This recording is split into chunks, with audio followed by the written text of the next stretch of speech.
مجھے تو سمجھ نہیں آتی ملی غیرت کدھر چلی گئی، دینی غیرت کہاں چلی گئی۔ ہم پتہ نہیں زندہ ہیں، ہمارا زندہ رہنا جرم ہے اگر ہم ان کی مدد نہیں کر سکتے۔ ایسی کوئی بے حس اور بے غیرت قوم بھی کبھی ہوئی ہوگی؟ ہم نے تاریخ میں بے غیرتی کی بڑی داستانیں سنی ہیں۔ اللہ تعالیٰ قرآن میں فرماتا ہے وَمَا لَكُمْ لَا تُقَاتِلُونَ فِي سَبِيلِ اللَّهِ، اب تمہیں کیا موت پڑ گئی ہے، اب کیوں نہیں لڑتے تم اللہ کے راستے میں؟ وَالْمُسْتَضْعَفِينَ مِنَ الرِّجَالِ وَالنِّسَاءِ وَالْوِلْدَانِ الَّذِينَ يَقُولُونَ رَبَّنَا أَخْرِجْنَا مِنْ هَذِهِ الْقَرْيَةِ الظَّالِمِ أَهْلُهَا، پوری دنیا پر ظلم کی داستانیں ساری دنیا دیکھ رہی ہے۔ مسجد اقصیٰ کو آگ لگا دی گئی ہے، ہماری بچیوں کو، بہنوں کو، بیٹیوں کو وہ اپنے گھٹنے کے نیچے لے کے بیٹھے ہوئے ہیں، تصویریں سوشل میڈیا پر شیئر ہو رہی ہیں، بچے چھوٹے چھوٹے قتل کیے جا رہے ہیں، کسی کو غیرت نہیں آ رہی۔ مجھے تو یوں لگتا ہے یہ ہماری نمازیں، ہمارے سجدے کیسے قبول ہوں گے؟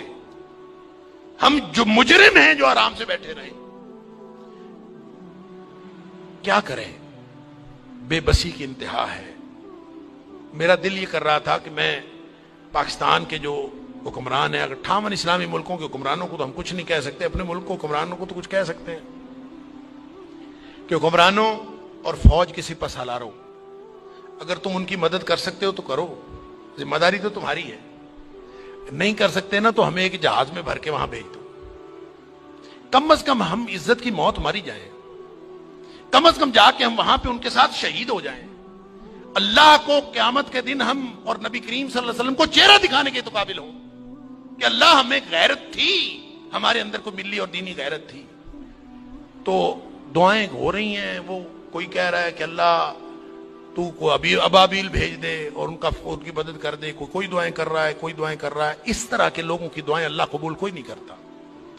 دعاؤں کے لیے بھی غیرت کی ضرورت ہے، آپ پہلے قدم اٹھائیں پھر اللہ سے دعا کریں۔ وہ بیچارے ساری ساری رات وہ لڑتے ہیں ان کے سامنے، دعا تو ان کی ہے، اور اللہ نے یہ آزمائش میں سمجھتا ہوں ان کی نہیں ہے، وہ تو جنتی ہیں، وہ تو انشاءاللہ بخشے ہوئے ہیں۔ آزمائش یہ باقی ساری دنیا کی ہے، ہم ان کی وجہ سے مجرم بن رہے ہیں، اللہ تعالیٰ معاف فرمائے۔ تو یہ جب قاری صاحب پڑھ رہے تھے تو مجھے خیال آ رہا تھا کہ اللہ ان بیچاروں کے پاس طاقت نہیں ہے، وہ پتھر اکٹھے کر کے بیٹھے ہیں، توپوں بندوقوں کا مقابلہ پتھروں سے کیسے ہوگا؟ یا اللہ تو ابابیل بھیج دے، اور تو جس نے ابرہہ کو اور اس کے لشکر کو تباہ و برباد کر دیا تھا، اللہ اس دور جدید کے ابرہہ کو جو ہماری مسجد اقصیٰ کو تباہ کرنے کے لیے آیا ہے اور پوری ملت اسلامیہ دہشت گرد پھر مسلمانوں کو کہا جا، بدبخت پوری دنیا میں بدترین دہشت گردی کرتے ہیں اور پھر بات کرتے ہیں مسلمانوں کی دہشت گردی کرتے ہیں۔ میں تو سمجھتا ہوں پورے 58 اسلامی ملکوں کو اعلان جنگ کر دینا چاہیے، لڑتے لڑتے مر جانا چاہیے، اس زندگی سے وہ موت بہتر ہے۔ ہم نے کیا کیا ہوا ہے؟ کیسی زندگی، کیسا دین، کیا کلمہ پڑا ہوا ہے ہم نے، کیسی قرآن کی باتیں، کیا قرآن کے دروس۔ ہم یہاں سکون سے بیٹھے ہیں، پنکھے چل رہے ہیں، موج میلہ پانی پینے کو مل رہا ہے، نماز آرام سے پڑھ رہے ہیں، سجدے آرام سے کر رہے ہیں، وہاں ہماری بہنیں بیٹیاں لٹ رہی ہیں۔ کہاں گئی غیرت ہماری؟ انا للہ و انا الیہ راجعون۔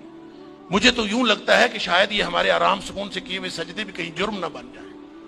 اللہ تعالی ہم سب کو معاف فرمائے۔